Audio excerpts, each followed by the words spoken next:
Domingo passado nós começamos a falar sobre a questão da Santa Ceia e a nova aliança. Nós paramos no meio do assunto, porque é um assunto muito interessante, e nós tivemos que parar no meio, e eu prometi aos irmãos que iríamos dar sequência no dia de hoje a respeito desse mesmo tema. Naturalmente, por que estudar alguma coisa a respeito da antiga aliança?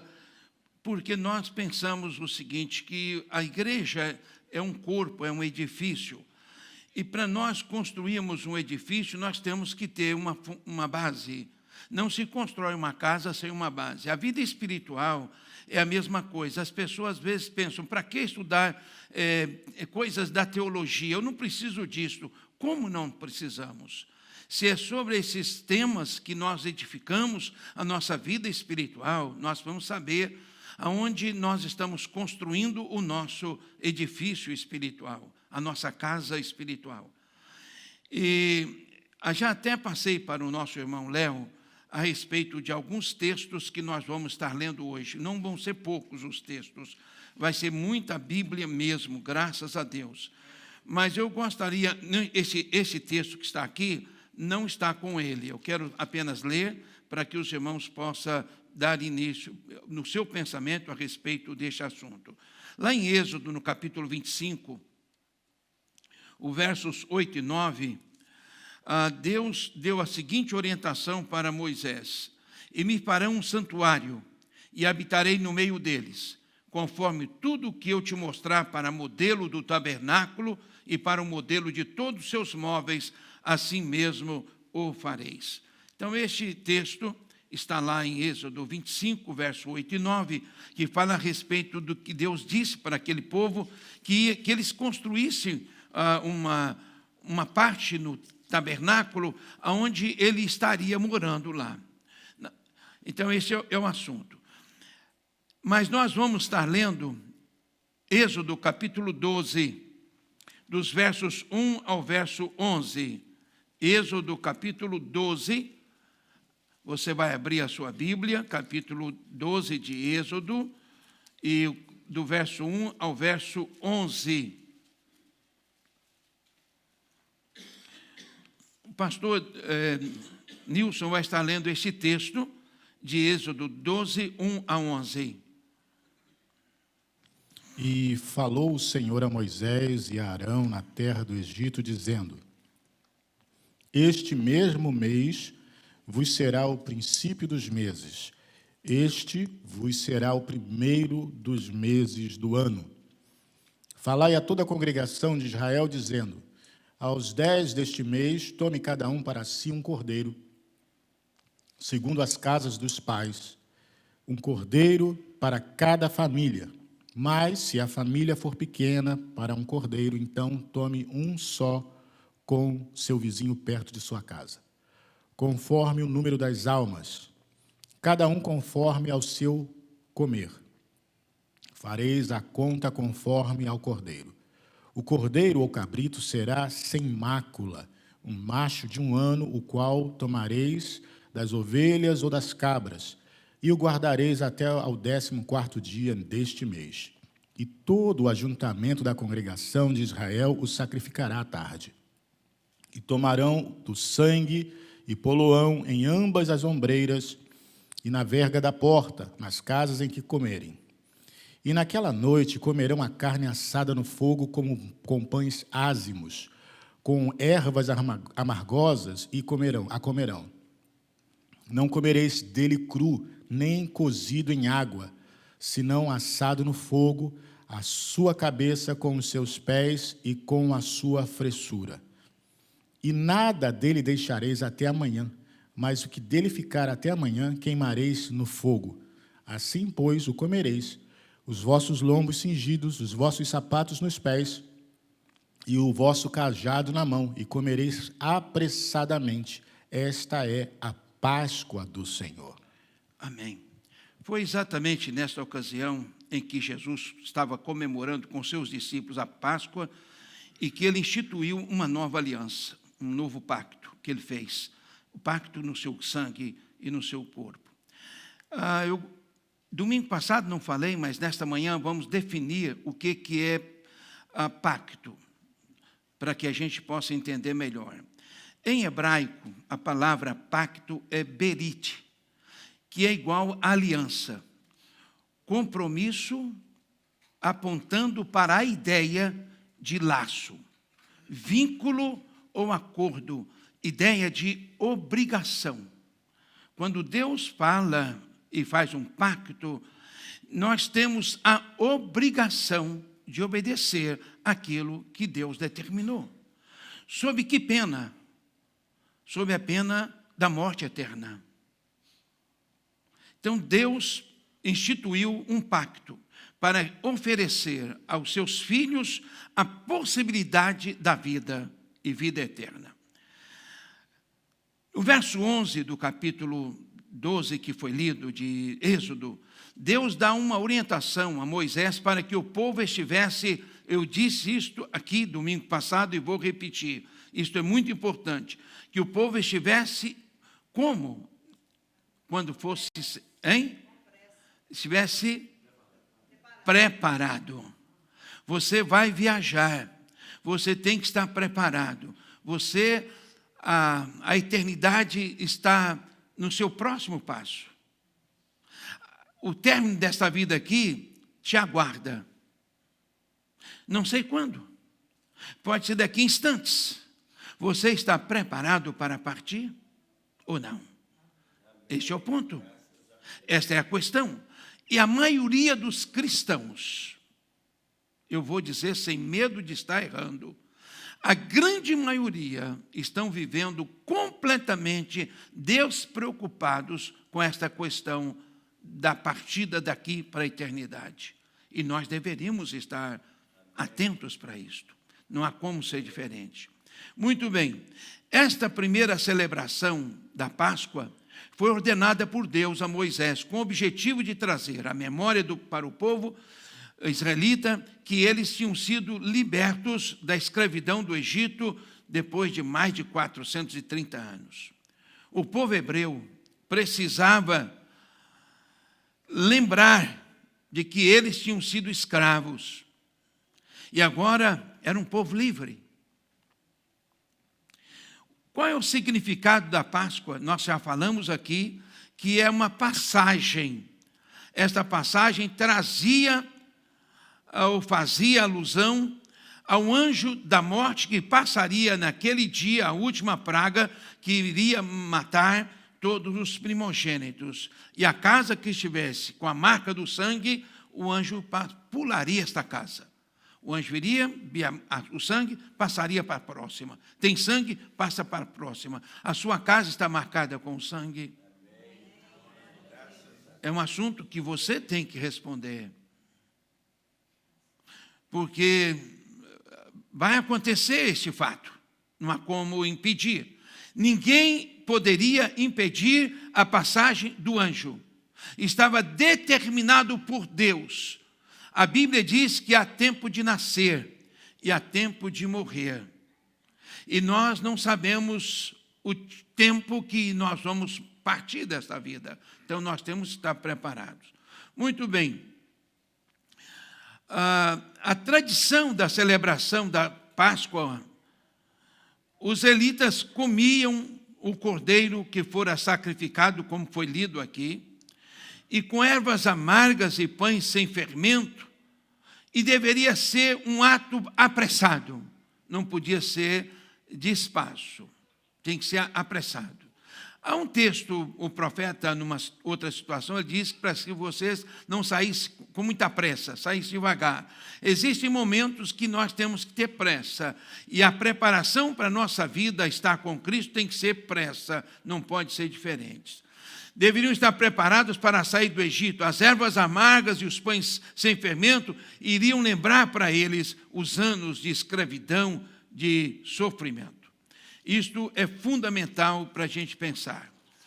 Meus irmãos, a salvação não está oferecida apenas aos hebreus, mas o seu sacrifício, o sacrifício de Jesus, foi o pagamento pela libertação que foi imposta a morte ao homem pelo pecado, e esta libertação, e esta oferta de vida e de saída da escravidão é oferecida a toda a humanidade. Isto é fato e não há como ser diferente. Assim, com a instituição da nova aliança, a antiga, eu disse aqui também no domingo passado, que ela ficou obsoleta por algumas razões, porque a lei mosaica dizia o seguinte: você não vai matar. Mas ela não entrava na questão do coração. Jesus entrou. Lá na lei de Moisés, dizia, você não pode roubar. Mas ela se limitava apenas ao ato. Se um indivíduo olhasse para alguma coisa e desejasse roubar, mas não roubasse, ele não tinha crime. Mas com Deus, na nova aliança, se você olhar, Deus contempla a sua intenção, porque do coração, é da intenção do coração que nós produzimos os nossos atos. Você pode não fazer fisicamente um ato de roubar, mas você o fez no coração, diante de Deus, você precisa pedir perdão. Você pode não matar, não tirar um revólver e matar a pessoa, mas você teve a vontade de matar, você matou, e diante de Deus, você está responsável por este ato de um assassinato. Mas é assim, pastor? É assim mesmo. Então, servir a Cristo não é fácil. Não é mesmo. Não é para qualquer uma pessoa. Para ele seguir a Cristo, ele tem que negar a si próprio. Só segue Jesus aquele que negou a si mesmo, a sua própria vontade, os seus próprios desejos, e colocou a vontade de Deus em primeiro plano para a sua vida. Isto é fato e não há como ser diferente. Então, a intenção do coração equivale ao ato. Se você nunca ouviu isso, escute hoje. A intenção do coração equivale ao ato. Você pode não ter feito o ato, mas você teve a intenção no coração, você fez. Diante de Deus, não diante dos homens, porque os homens não conhecem o que está no meu coração. Ele não sabe o que está passando na sua mente neste momento, as pessoas, mas Deus está sabendo o que está passando na minha mente neste momento e na sua mente. Ele sonda o nosso coração. Meus irmãos, a intenção do coração equivale ao ato, como eu disse, ou seja, uma vez que no coração desejou, diante de Deus, que tudo vê, a intenção fica onerada, como se o ato em si tivesse sido praticado. Deu para entender? Muito bem. Por isso o Espírito Santo, para resolver este problema nosso, o Espírito Santo colocou dentro de nós a lei de Deus. Se a lei de Deus não estiver dentro do nosso coração, nós não seremos capazes de não fazer o que o coração tem intenção. Jeremias capítulo 31, versos 31 a 34, o pastor Sábio vai estar lendo, passa o telefone, o microfone. Jeremias 31 a 34.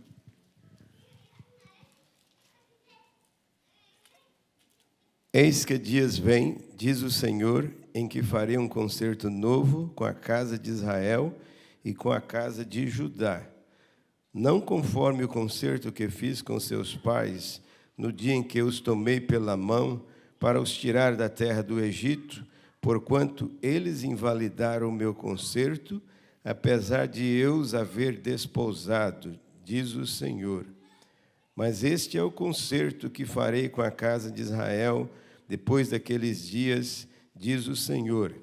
Porei a minha lei no seu interior e a escreverei no seu coração. E eu serei o seu Deus e eles serão o meu povo. E não ensinará alguém mais a seu próximo, nem alguém a seu irmão, dizendo, conhecei ao Senhor, porque todos me conhecerão, desde o menor até ao maior, diz o Senhor. Porque perdoarei a sua maldade e nunca mais me lembrarei dos seus pecados. Aquele concerto anterior, ele não colocava a lei dentro da alma, dentro do coração, mas apenas exteriormente. Os juízos eram feitos pelo que está no exterior, mas o juízo divino, hoje, debaixo do novo pacto, é feito com aquilo que você sente lá na sua alma. Não é mais para o lado de fora. Porque Deus colocou a lei não para o lado de fora, como tinha lá na época de Moisés, a lei do lado de fora. Mas agora Deus está colocando pela nova aliança a lei dentro do nosso coração. Vocês entenderam a importância, a maravilha de estar debaixo da nova aliança? A lei de Deus está sendo colocada dentro do nosso coração. Isso é muito importante. Hebreus capítulo 7, verso 12, Gonzaga vai estar lendo, Hebreus 7, 12, e depois vai pular para outros textos que eu quero ensinar, mesmo em Hebreus. Primeiro, Hebreus 7, 12. Hebreus 7, 12. Porque, mudando-se o sacerdócio, necessariamente se faz também mudança da lei. A lei muda. Agora vai para 8, 10. Porque este é o concerto que, depois daqueles dias, farei com a casa de Israel, diz o Senhor. Porei as minhas leis no seu entendimento e em seu coração as escreverei. E eu lhes serei por Deus e eles serão por meu povo. No futuro vou colocar lei no coração deles. Antes estava lá de fora. Êxodo ainda, capítulo 10, verso 16 a 22. Este é o concerto que farei com eles depois daqueles dias, diz o Senhor. Porei as minhas leis em seu coração e as escreverei em seus entendimentos, acrescenta. E jamais me lembrarei de seus pecados e de suas iniquidades. Ora, onde há remissão destes, não há mais ablação pelo pecado. Tendo, pois, irmãos, ousadia para entrar no santuário pelo sangue de Jesus, pelo novo e vivo caminho que ele nos consagrou pelo véu, isto é, pela sua carne, e tendo um grande sacerdote sobre a casa de Deus. Cheguemo-nos em verdadeiro coração, em inteira certeza de fé, tendo o coração purificado de má consciência e o corpo lavado com água limpa. Amém. É um novo conceito. Esse novo conceito te oferece a possibilidade de você entrar com confiança na presença de Deus, lá no Santo dos Santos. E nós vamos ainda estar lendo Êxodo 31, 12 a 18. A Simone pode ler. Êxodo 31, 12 a 18.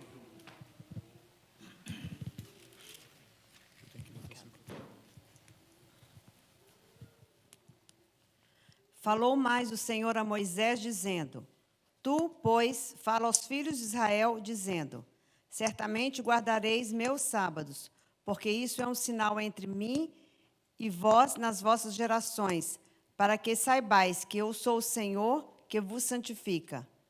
Portanto, guardareis o sábado, porque santo é. Para vós, aquele que o profane certamente morrerá, porque qualquer que nele fizer alguma obra, aquela alma será extirpada do meio do seu povo. 6 dias se fará a obra, porém o 7º dia é o sábado do descanso, santo ao Senhor. Qualquer que no dia de sábado fizer obra, certamente morrerá. Guardarão, pois, o sábado os filhos de Israel, celebrando o sábado nas suas gerações por concerto perpétuo.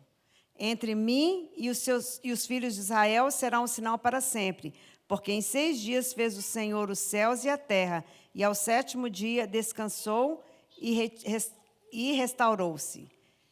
E deu a Moisés, quando acabou de falar com ele no monte Sinai, as 2 tábuas do testamento, tábuas do testemunho, tábuas de pedras escrita pelo dedo de Deus.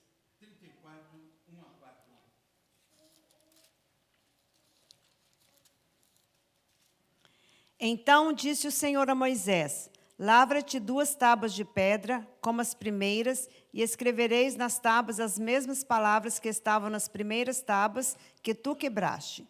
E prepara-te para amanhã, para que subas pela manhã ao monte Sinai, e ali te pões diante de mim no cume do monte.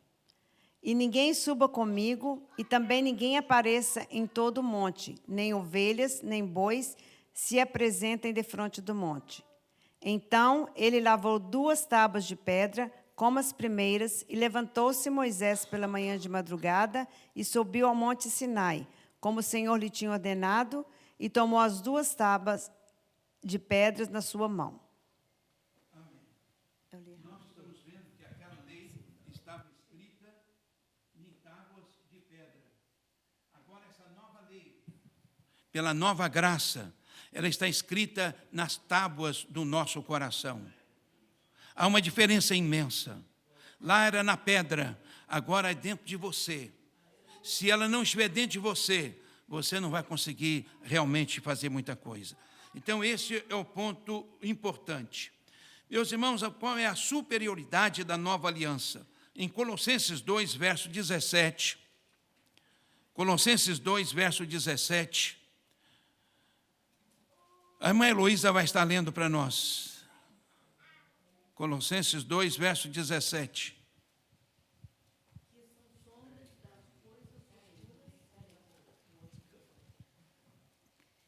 Que são sombras das coisas futuras, mas o corpo é de Cristo. Repete a leitura, minha irmã. Que são sombras das coisas futuras, mas o corpo é de Cristo. O que estava falando a respeito do passado, aquilo era sombra, mas o futuro é Cristo, e nós precisamos entender disto. Hebreus capítulo 8, Paulo vai estar lendo, do verso 6 ao verso 13. Hebreus 8, 6 a 13.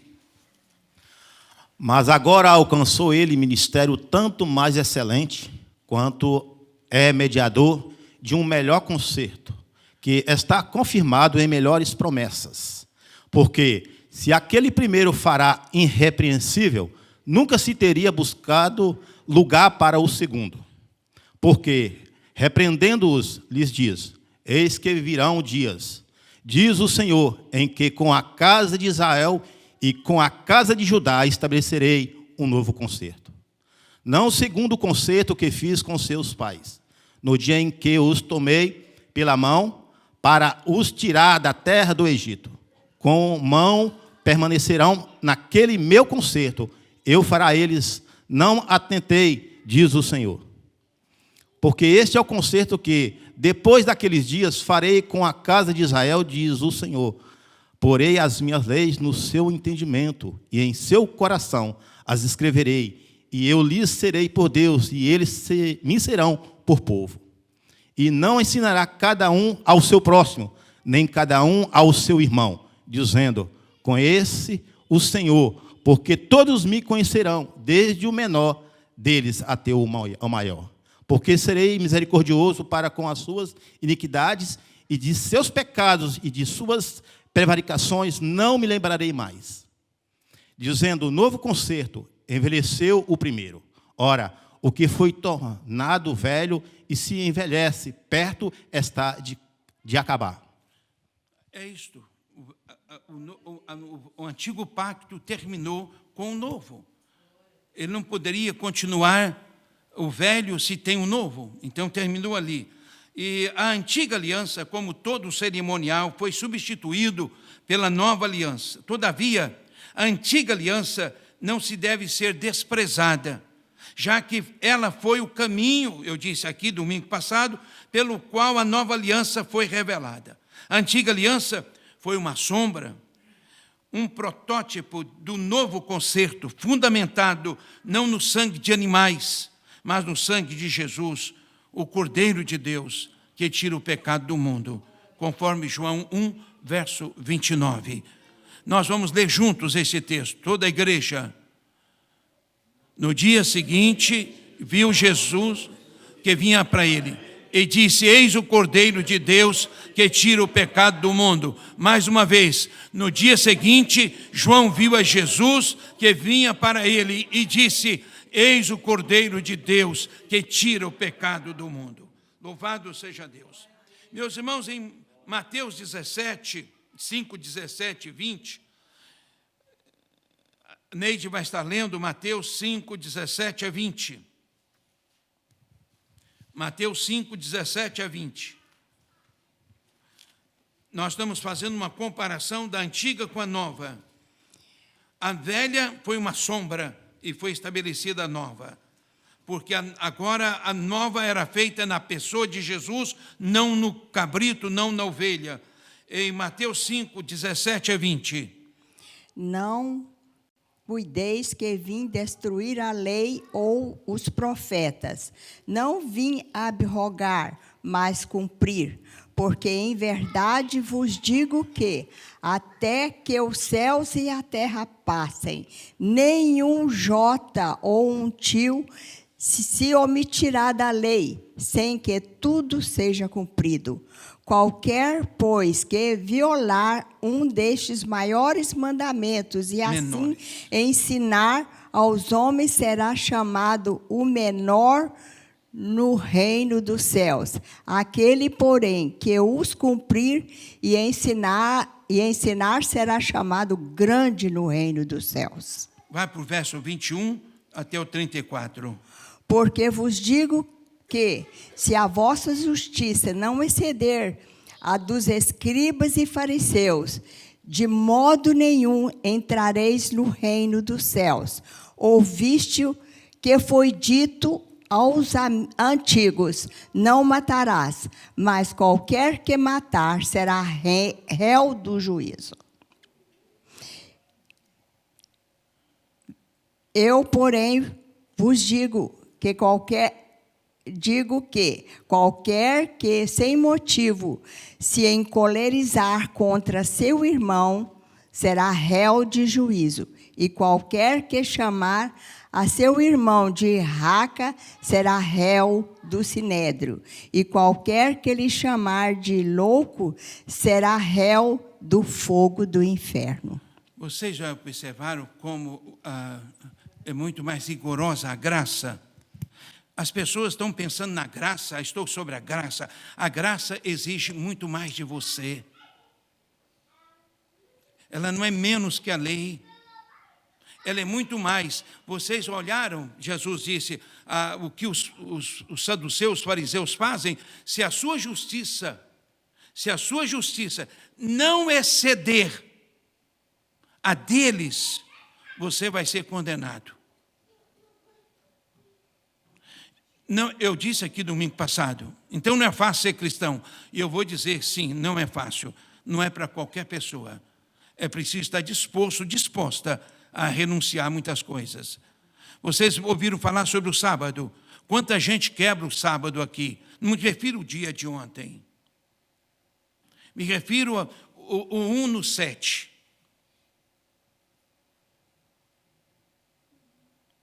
Quantas pessoas colocam o seu trabalho em primeiro lugar?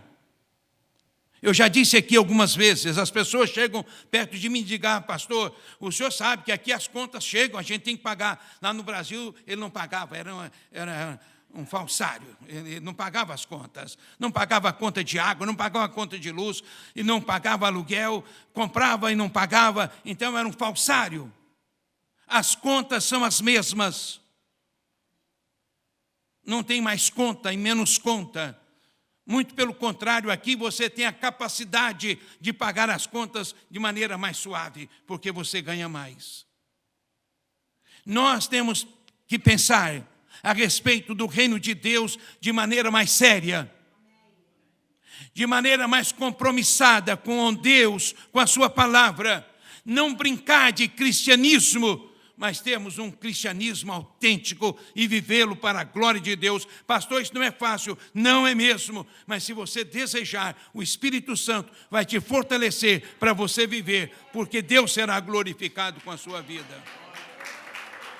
É isso que nós precisamos pensar, irmãos. Nós precisamos romper com a nossa comodidade e assumir compromissos com o Senhor. É fundamental. A nova aliança não substitui a lei, mas a cumpriu e a aperfeiçoou. O templo era dividido em 3 partes, lá no passado. O átrio, o lugar santo e o santíssimo. O átrio era um lugar, o átrio era uma área externa onde as pessoas se reuniam para adorar, o átrio.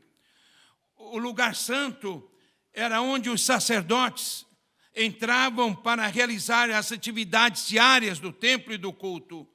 O lugar santíssimo, ou santo dos santos, somente o sumo sacerdote poderia entrar uma vez por ano para realizar o ato da expiação e a purificação do santuário.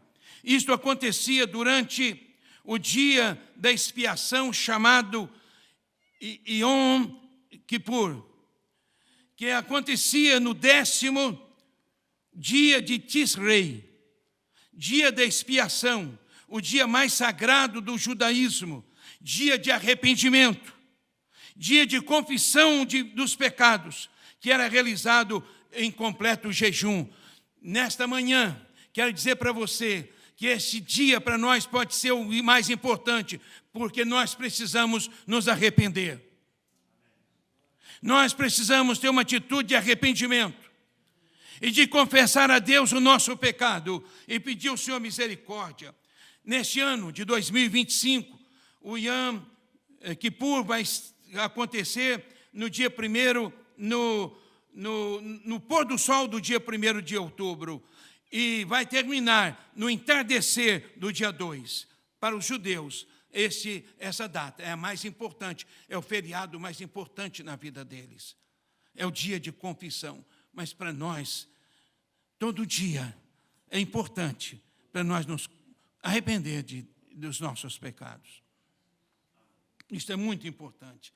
Esse pedaço de terra ou de coberta que havia lá no tabernáculo, onde estava o Santo dos Santos, era um pedaço de 5 por 5, 5 metros por 5 metros, pequeno.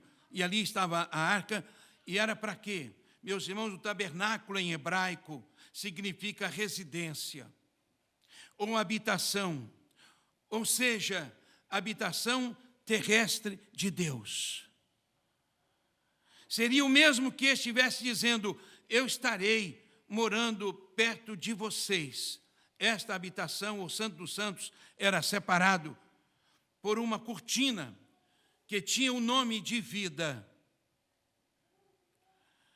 Na nova aliança, Jesus, com seu sacrifício, abriu um novo caminho para, através dele, poder entrar com confiança no lugar santíssimo, isto é, a presença de Deus. Neste novo tabernáculo, neste novo pacto, Deus construiu para que você e eu pudéssemos chegar com confiança. A cortina foi rasgada, você pode entrar com confiança através de Jesus. Isso é fundamental para nós pensarmos nisso. Essa expressão eu li para vocês em Êxodo 25, 8 e 9, no começo da nossa palavra. Muito bem. A presença de Deus lá no lugar santo é a presença do Senhor. Hebreus 4, 14 e 16. O André pode ler, por favor.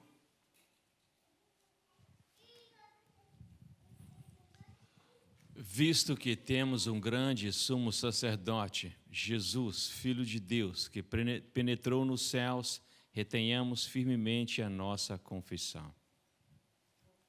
Porque não temos um sumo sacerdote que não possa compadecer-se das nossas fraquezas, porém um que, como nós, em tudo foi tentado, mas sem pecado.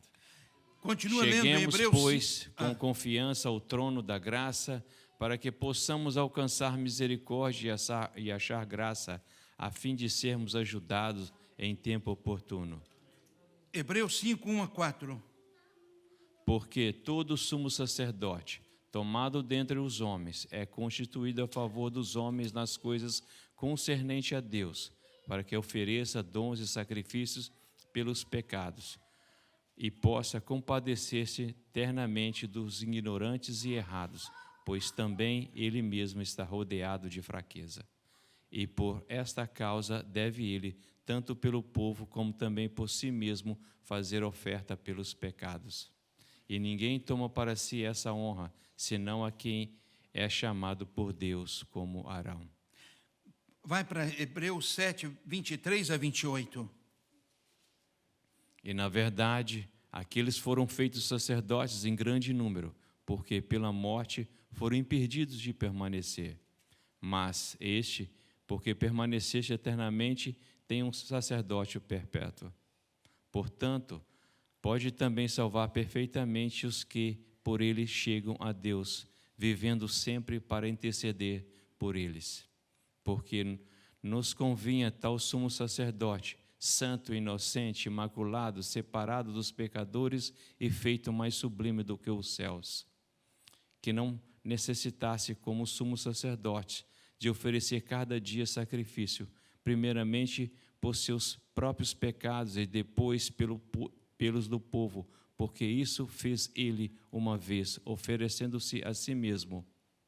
Porque a lei constitui sumos sacerdotes a homens fracos, mas a palavra do juramento, que veio depois da lei, constitui ao Filho perfeito para sempre. Amém. Vocês observaram a diferença? Lá o sacerdote da ordem de Levi, eles tinham que sempre estar constituindo novos sacerdotes, porque eles eram impedidos pela morte. Mas veio Jesus, chamado por Deus, e não tinha pecado, ele não precisava fazer sacrifício por ele, mas ele morreu e ele vive para sempre, e o sacrifício de Jesus foi eficaz, e não necessitamos mais de nenhum outro sacrifício. Olha que coisa maravilhosa, nós precisamos ler mais a Escritura para entender. Agora vamos um pouquinho para frente.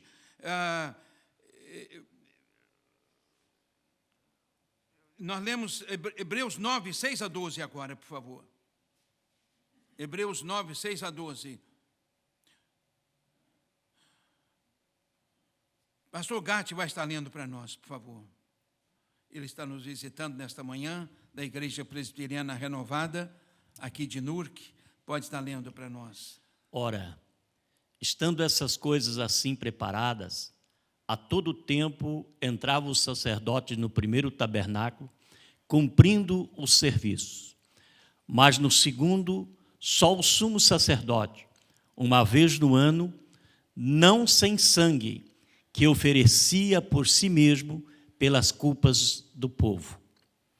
Dando nisso a entender o Espírito Santo que ainda o caminho do santuário não estava descoberto, enquanto se conservava em pé o primeiro tabernáculo, que é uma alegoria para o tempo presente, em que se oferecem dons e sacrifícios que, quando a consciência não pode aperfeiçoar aquele que faz o serviço, consistindo somente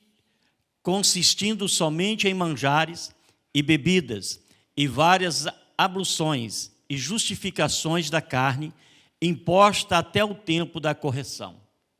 Mas, vindo Cristo, o sumo sacerdote dos bens futuros, por um maior e mais perfeito tabernáculo, não feito por mão de homens, isto é, não desta criação, nem por sangue de bodes e bezerros, mas por seu próprio sangue, entrou uma vez no santuário, havendo efetuado uma eterna redenção. Amém. Amém. Os sacerdotes entravam no lugar santo para preparar os serviços, e lá no Santo dos Santos, uma vez por ano, mas primeiro o sumo sacerdote precisava fazer sacrifício por ele mesmo, porque ele era um pecador. Mas Jesus, ele abriu a porta e fez um sacrifício por nós, ele não tem que fazer sacrifício por ele, porque ele foi perfeito, sem mancha, sem mácula. Louvado seja Deus. Isso é muito importante nós pensarmos isso nesta manhã. Meus irmãos, no caso de Jesus, que foi sumo sacerdote, segundo a ordem de Melquisedeque, não foi necessário porque ele foi o Cordeiro Imaculado. Hebreus 5, 6 a 10. Hebreus 5, 6 a 10.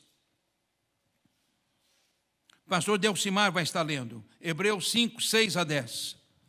Como também diz no outro lugar, tu és sacerdote eternamente, segundo a ordem de Melquisedeque, o qual, nos dias da sua carne, oferecendo com grande clamor e lágrimas, orações e súplicas, ao que o podia livrar da morte, foi ouvido quanto ao que o temia. Ainda que era filho, aprendeu a obediência por aquilo que padeceu. E sendo ele consumado, veio a ser a causa da eterna salvação para todos os que lhe obedecem. Chamado por Deus, subsacerdote, segundo a ordem de Melquisedeque. Muito bem. Lê o primeiro verso, você leu aí, o verso 6. O verso 6. Como também diz no outro lugar, tu és sacerdote eternamente, segundo a ordem de Melquisedeque. Vamos para o 7 novamente. O qual, nos dias da sua carne, oferecendo com grande clamor e lágrimas, orações e súplicas, ao que o podia livrar da morte, foi ouvido quanto ao que temia. De novo, continua.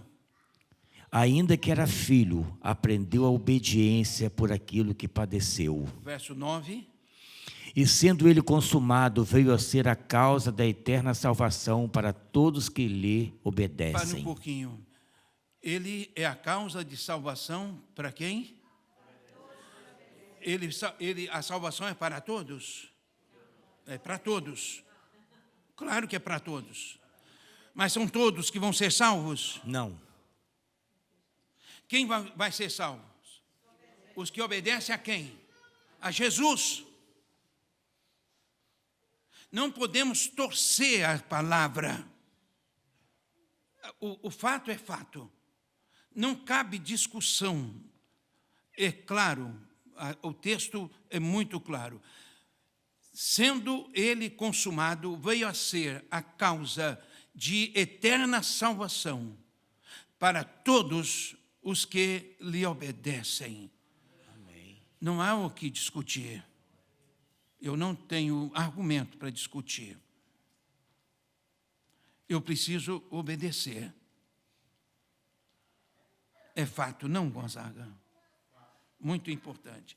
Hebreus 9, 24 a 28. Irmãos, estamos caminhando para o encerramento. Eu não quero parar, não, porque a gente vai ficar meio perdido. Hebreus 9, 24. Quem vai pôr? Thalita, leia. Leia. Quem que você falou? Karen, depois. Porque mais. Cristo não entrou num santuário feito por mãos, figura do verdadeiro, porém no mesmo céu, para agora comparecer por nós perante a face de Deus.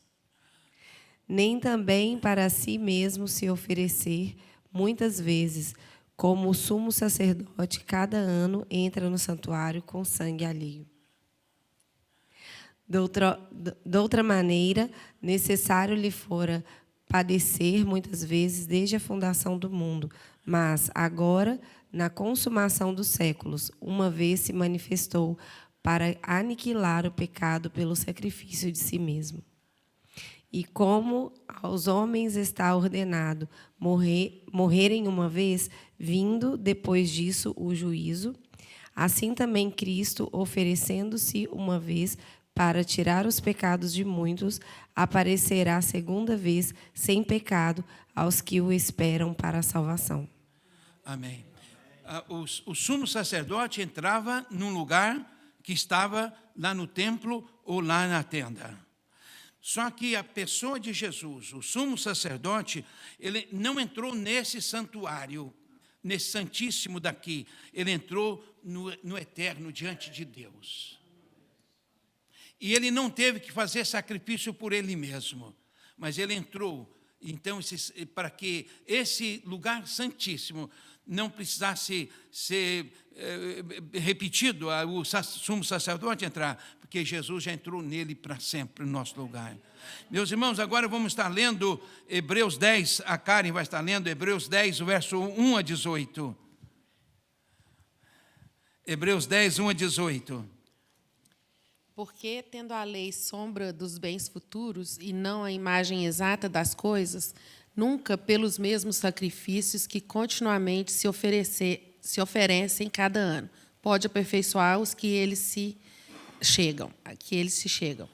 De outra maneira, teriam deixado de se oferecer, porque, purificados uma vez os ministrantes, nunca mais teriam consciência de pecado. Nesses sacrifícios, porém, cada ano se faz a comemoração dos pecados, porque é impossível que o sangue dos touros e dos bodes tire os pecados. Pelo que, entrando no mundo, diz: sacrifício e oferta não quiseste, mas corpo me preparaste. Holocaustos e oblações pelo pecado não te agradam. Então disse: eis que venho aqui, no princípio do livro está escrito de mim, para fazer, ó Deus, a tua vontade. Como acima diz: sacrifício e oferta e holocaustos e oblações pelo pecado não quisestes, nem te agradaram, os quais se ofereceram segundo a lei. Se oferecem segundo a lei. Então disse: eis que venho aqui. Eis aqui venho para fazer, ó Deus, a tua vontade.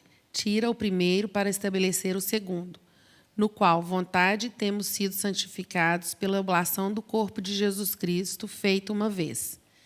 E assim todo sacerdote aparece cada dia, ministrando e oferecendo muitas vezes os mesmos sacrifícios que nunca podem tirar os pecados. Mas este, havendo oferecido um único sacrifício pelos pecados, está assentado para sempre à destra de Deus.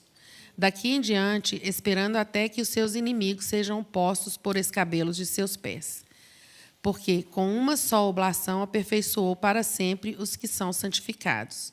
E também o Espírito Santo nolo testifica, porque depois de haver dito: este é o concerto que farei com eles depois daqueles dias, diz o Senhor, porei as minhas leis em seus corações, e as escrevereis em seus entendimentos. Acrescenta: e jamais me lembrarei dos seus pecados e das suas iniquidades. Ora, onde há remissão destes, não há mais oblação pelo pecado. Não precisa haver mais sacrifício, porque já foi feito um sacrifício. É isso que está dizendo.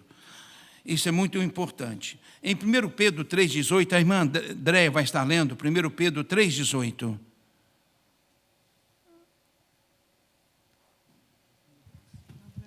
Leia, Delcimar. Porque também Cristo padeceu uma vez pelos pecados, o justo pelos injustos, para levar-nos a Deus, mortificado na verdade, na carne, mas vivificado pelo Espírito. Amém, amém. A nova aliança, por ter sido realizada por Jesus, o segundo Adão, sem pecado, paralisou a continuidade do sacrifício pascual, pois aquele havia chegado ao fim, pois o antigo concerto deu lugar ao novo, e este novo pacto foi oferecido por Jesus, um sacrifício único pelos pecados de todo o mundo, e assentou-se à destra de Deus, de onde voltará para buscar a sua igreja. Hebreus 8, versos 1 e 2. Hein? Pode ler, Simone. Hebreus 8, 1 a 2. Hebreus 8, 1 e 2. Ora, a suma do que temos dito é que temos um sumo sacerdote, tal que está assentado nos céus, à destra do trono da majestade, ministro do santuário e do verdadeiro tabernáculo, o qual o Senhor fundou e não o homem. Vai para o verso 10 e 13. Porque esta é a aliança que depois daqueles dias farei com a casa de Israel, diz o Senhor. Porei as minhas leis no seu entendimento e em seu coração as escreverei. E eu lhes serei por Deus, e eles me serão por povo. E não ensinará cada um a seu próximo, nem cada um ao seu irmão, dizendo: conhece o Senhor, porque todos me conhecerão, desde o menor deles até ao maior. porque serei misericordioso para com suas iniquidades, e de seus pecados e de suas iniquidades não me lembrarei mais. Dizendo nova aliança, envelheceu a primeira. Ora, o que foi tornado velho, e se envelhece, perto está de acabar. Amém. Assim como a Páscoa dos judeus os faziam lembrar da noite em que haveria a ordem de Faraó para que o povo pudesse ir para a terra da promessa, para cultuar a Deus em liberdade, quando as casas seriam marcadas com sangue, assim não teria morte do primogênito daquela casa. Assim, ao comermos do pão por ocasião da ceia, bebermos o cálice,